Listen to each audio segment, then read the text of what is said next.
Welcome to the Answer Desk. This is where we take your business and finance questions by email. I'm Dara Brown, joined by John Schoen. Hi, Dara. John, thanks for being here. Great. Now, John, today's topic is my boyfriend's lease. Sounds complicated already. Marie in New York City is living with her boyfriend and wants to know if she's better off having her name on the lease or not. What are the pros and cons? Well, though they're not married, if she signs the lease, she's legally obligated. It's a financial commitment that they're making, for better or for worse, or at least until the lease expires.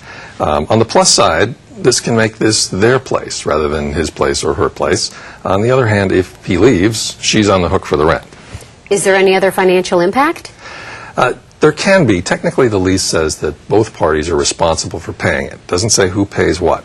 But it's also a good time for them to start talking about money generally. Some couples like to keep their money very separate. Some like to mingle it for shared expenses. So signing a lease is a good time to sit down and talk about money, particularly if there are differences in their incomes. Now, what about any legal considerations? There are some. If she doesn't sign, she may be subletting, and some leases don't allow that. So she needs to check that out first.